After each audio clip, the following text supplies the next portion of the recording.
Hey everyone, it's Diana Nguyen here from Trinity Health and Living, and today in this video I actually wanted to talk about the inner child, which is a topic that I put up in the stories a few days ago. I was feeling to do a video around it, especially because I'm actually going through quite a lot of inner child healing, wounding, triggers at the moment, especially because I'm living with my parents. So the first thing is, what exactly is the inner child, right? We hear about all of this stuff, inner child stuff, in healing circles. So what is it? What does it mean? So obviously, everything that I say in this video is based on my understanding of it, based on the work that I've done on myself and my own inner child. So everything's kind of coming from that space. If it doesn't resonate with you, that's fine. We all have our own different experiences and all that sort of stuff. So what's the inner child to me? The inner child to me is the aspect of our psyche or subconsciousness, which is the result of our experiences as a child. And it's not necessarily as a child. It can be, it's any younger version of ourselves in the past, right? So whether you're from conception all the way up to whatever age you are at the moment, we are the combination or the result of our experiences, whether the experiences are good or bad, right? And I say that in parentheses because that's completely subjective, and it's based on what you have been taught to believe in terms of what is good and what is bad. So when I talk about the inner child, I'm talking about energy here, right? Because everything is energy. So the aspects of our subconsciousness or psyche that resonate, or the energetic match of what has happened to us when we were a child.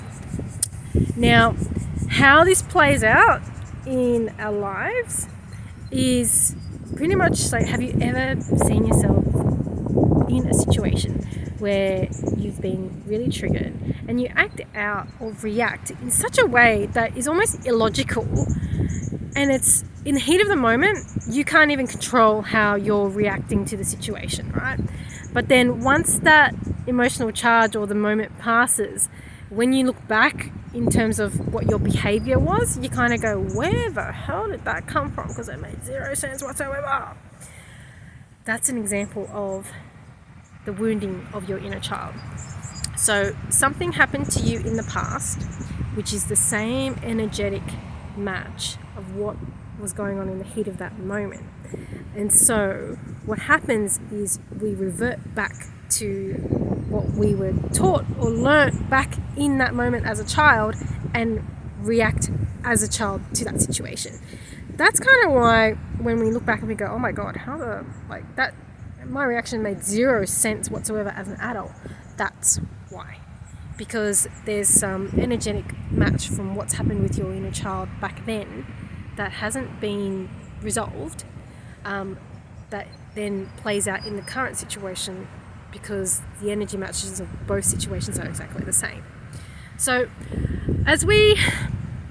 everyone says this, when we're children, we're a sponge. So we take on everything in our surroundings. We take on, we're observing so much.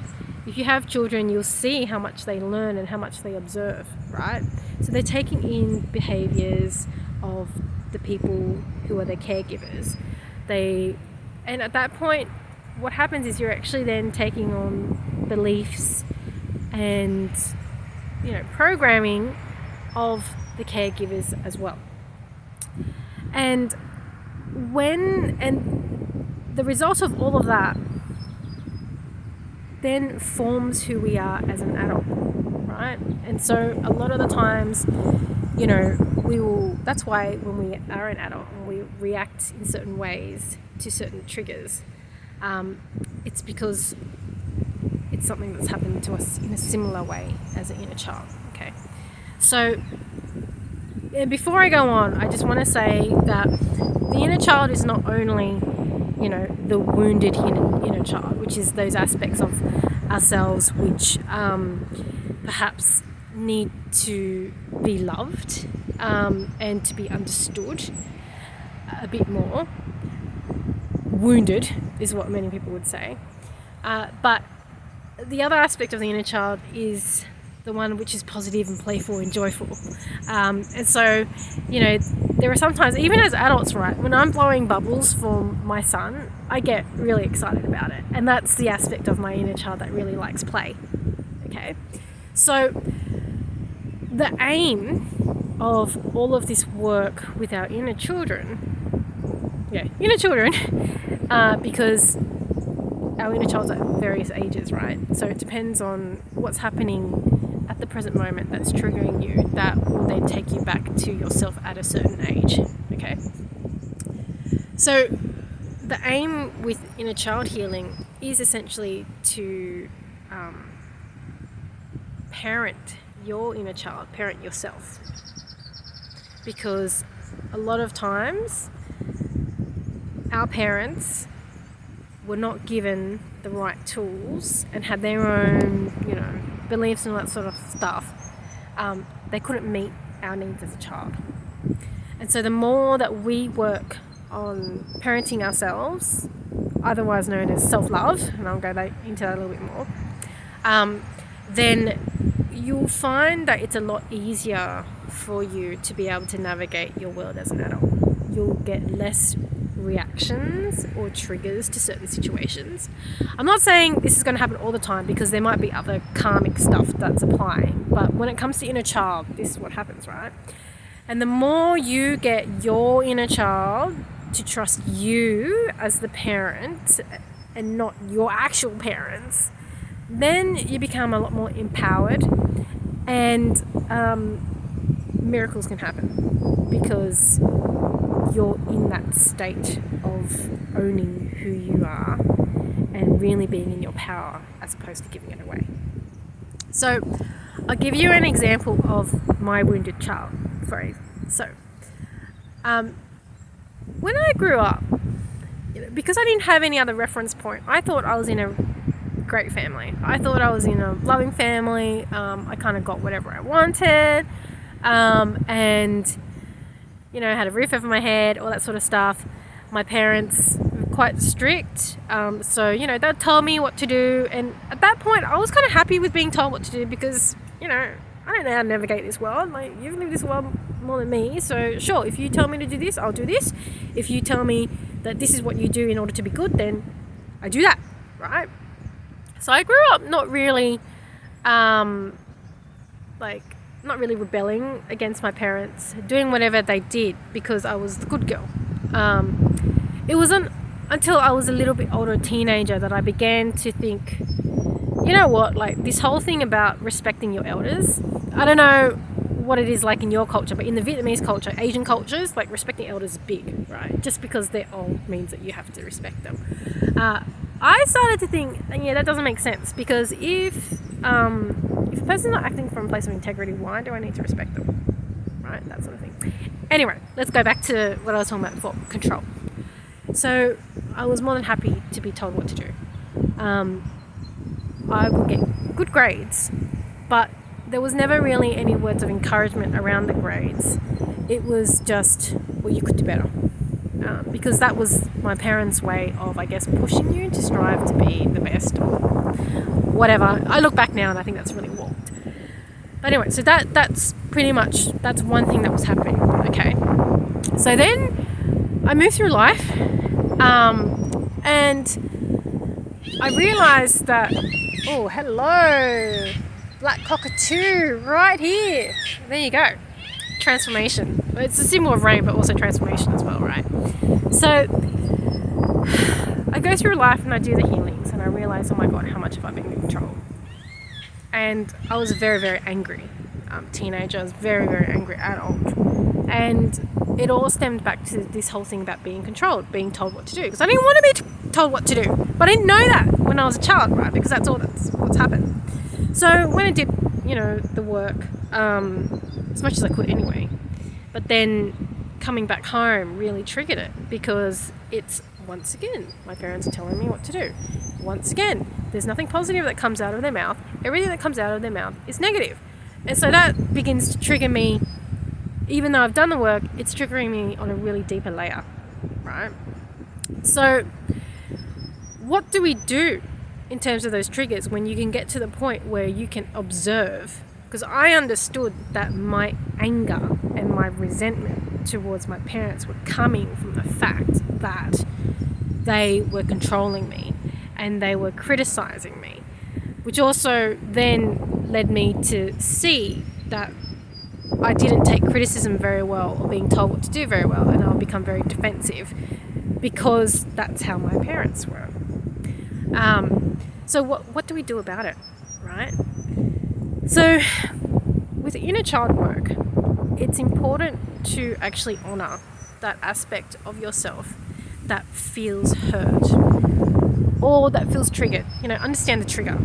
So from my perspective, my inner child wound was I'm not enough because I'm not good enough. Nothing that I do is good enough, because if it was, I wouldn't be told how to do it another way, or I wouldn't be told how to do it full stop, or I wouldn't be criticized for it, right?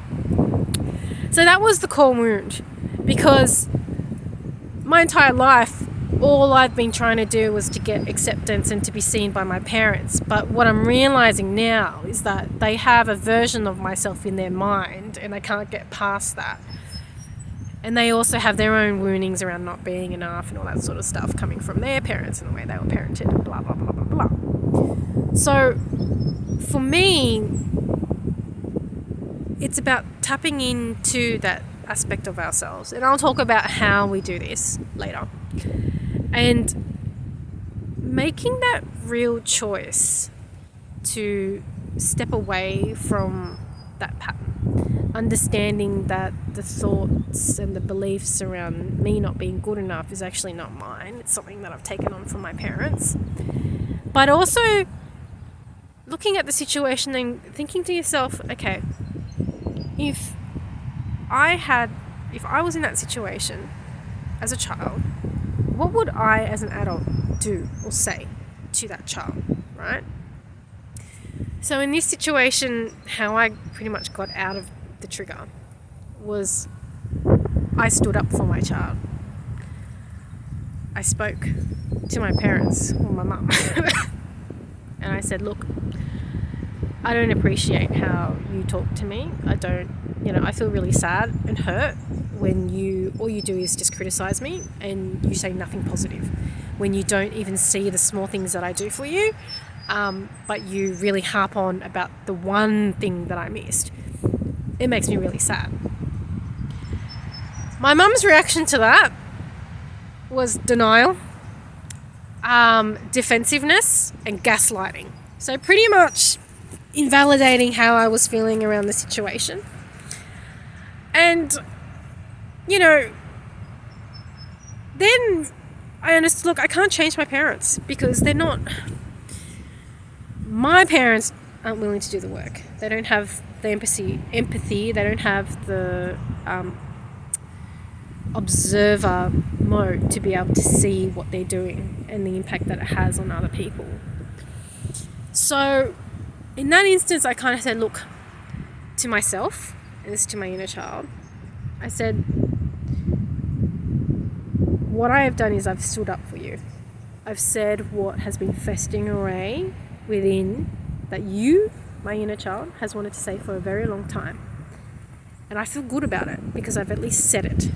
And it's been heard-ish, even though it's been denied, right? So now we have the choice, because my parents won't change and we can only control what we can control. So what can we do? My choice in that moment was decide to walk away. And walking away, in this case, means I'm moving out.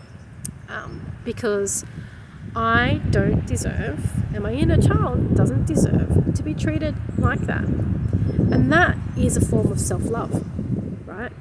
Being able to make the really difficult decisions to walk away because you don't deserve to be treated like that. Like, you're not going to stand for being treated terribly, have your feelings denied and all that sort of thing, right?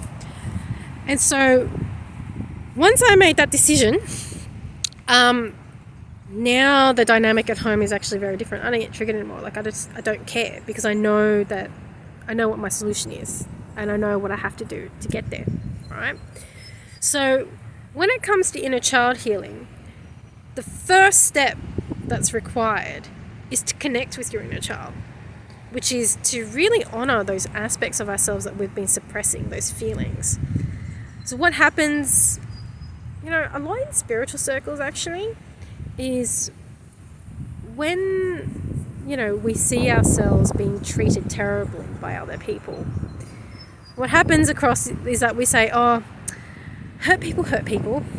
So I can understand why they treated me like that, because, they didn't have the best childhood, and grandma did that, and grandpa did that, and blah, blah, blah, blah. Okay, fine. That's okay. That's kind of compassionate towards them, right? But what about compassion towards yourself? What happens in that situation is that you're completely ignoring how you feel, which would be, okay, I understand why they treat me like that, because they have their own beliefs and thoughts, and they've been hurt, but that doesn't mean that they can actually treat me like that. I refuse to be the punching bag, or the person that they project all of their insecurities on. And so when you honor that, so if you get mad, then go get mad. Allow yourself to be mad. Don't see being mad as a negative feeling, okay?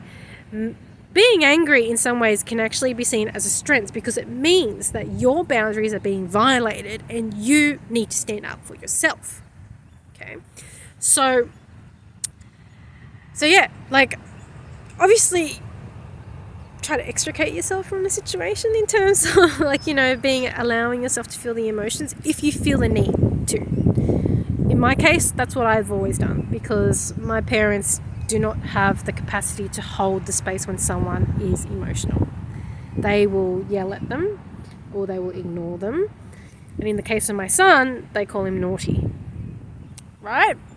So take yourself away and allow the feelings to come up. Now, you can allow it to come up in your body. You can cry it out. You can scream it if you want to. If you feel it's too loud, go and scream into a pillow, punch something, write it down, burn it, imagine it within your mind. Imagine that there's a fire and whoever's pissing you off is on the other side, and just let it rip. Let everything rip into the fire. Let it all out of your body, because that's how you honor your feelings, as opposed to just suppressing it and then walking away and carry on with life. That's how you don't lose your connection to yourself, lose connection to your inner child.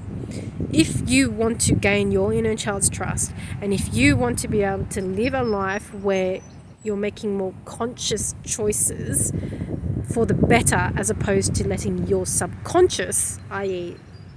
psyche, i.e. inner child, wounded inner child, rule your life with all of the beliefs and all that sort of stuff that the inner child took on when they were younger, then you need to start honoring yourself a lot more. And that's kind of where the concept of self-love comes as well, because self-love isn't just pampering. It's not just, oh, okay, I feel like terrible, so I'm going to go spend 6 hours in a day spa, which is what I've done before.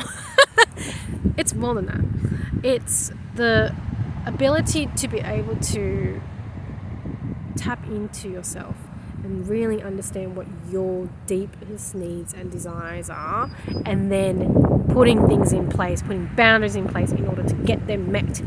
Because one, you're not going to get validation from anyone else. There's no point in getting any validation from someone else, because the most important thing that your subconscious, your inner child wants is validation from yourself, right? So validate your own feelings. 2, your inner child also wants to be accepted by yourself. So those aspects of yourself that you reject or that you don't like or whatever, feel into it and understand, see if you can understand where that's coming from. And do that work, because when you can heal those aspects of the wounded inner child, like I said before, your life becomes absolutely amazing. You start to see things fall into place. Things become a lot easier. You're more happier. joyful, like you're just at a completely different vibration when you have when your inner child is on board with what you're doing as opposed to not. Okay, now I know this is a pretty long video and you're probably going to have a lot of questions, so I will feel free to leave me a message with your questions, and I'll come back and I'll answer them as much as I can. But one of the questions that came in was how do you if I can remember, how do you follow the nudges of your inner child? That's a really good question. And in some ways I can't really distinguish that. Like, if you are more in tune with yourself and you are in tune with your inner child, for example, I just have to ask in my head for her to pop up and I'll see her and I can ask, then the easiest thing to do is to ask, what do you need? And it's the first thing that pops into your mind, and follow that. Okay. Others, it's like your gut feel. If your gut feel's kind of saying, probably don't do that because it just doesn't feel right, then don't do it. It's either the nudge from your inner child, or it's the nudge from your higher self, right? It's all part of your intuition. Your inner child's still part of your intuition. So how you can follow those nudges is to, one, recognize them. And that might be a lot harder than it seems to be. So even before going to that, I'd say you need to start building trust with your inner child, which is to connect back into those feelings, understand why you get triggered in certain situations, and parent yourself, right? And then the stronger the connection that you have with that aspect of yourself, then the easier it will be to follow those nudges. I hope that answers the question. I know it's a pretty roundabout way. Another question was around, self-love, which I think I've answered in terms of, understanding what your needs are and making sure they're met. Okay. Some of our needs, for example, is to just be able to be still and to be able to feel in a safe way. It's probably one of the epidemics of this society now, that we're always so busy that it's very hard for us to find time to be still. Because if we're still, we're going to feel stuff that we don't want to feel. We're going to think things that we don't want to think. But my advice is to do it, to lean into it, because then you have a better understanding of, what it is that you're running from. You have a better understanding of yourself. The more that you can understand yourself better, then you're essentially loving yourself for it, right? Because love really comes from a space of being able to accept all parts of self, oneself or someone else, without any expectations, without wanting to change anything. So if you're angry, let yourself be angry. If you're sad, let yourself be sad. That's how you do it. And another question that I received was, how do we let go of let go of trying to get acknowledgement from our parents for the hurt that they've caused us? That might take a bit of work, but the work that I'm referring to is that self-parenting, that self-love. Because the more that you can parent yourself, the more that you can show yourself love, then it becomes less important to get it from someone else, whether it's mum or dad or whoever. So it's so the lesson around this whole inner child stuff is really about self-love, which I think is one of the things that everyone is trying to work on. But the importance is to understand a little bit about the inner child and what you can do in order to show yourself love. So like I said in the example that I gave you around my parents and the whole control thing, then it's like, just get myself out of the situation so they can't control me. That's pretty much it. So yeah, it's a pretty big topic, the inner child. I hope I've done a little bit of justice by talking about it today. But, and so another thing that I just want to say before I finish is a lot of people, they want to know what their purpose is. They want to know, oh, what should I be doing, this and that, blah, blah, blah. Your inner child knows.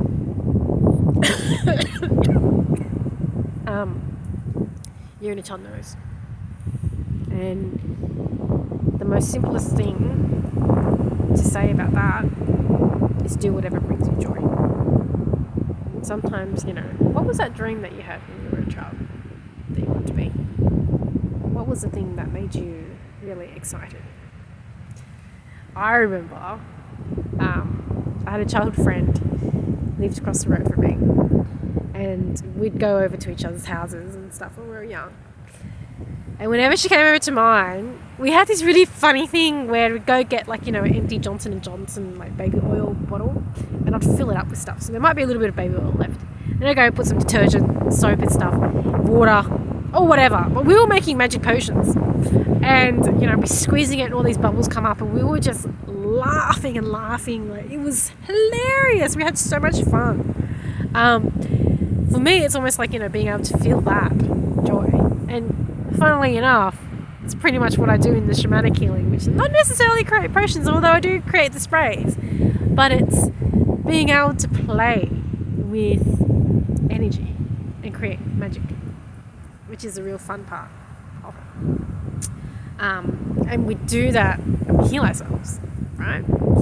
So, think back and go, what is it that makes you, feel really playful and happy? Is it going out in nature? Is it just walking along the beach and kicking up the water? And is it running around chasing dogs or whatever? Or is it just sitting down there and reading a nice book? What is it? Because then the more you do that, then you're also meeting your need, which is to have that fun, have that joy as well. Something that I still need a lot of work on too. So anyway, that's me rambling on. I hope I made a bit of sense. Probably have a lot of questions. Again, feel free to email me or message me on social media, and I'll probably do another video or a post addressing those questions. All right, have a great day.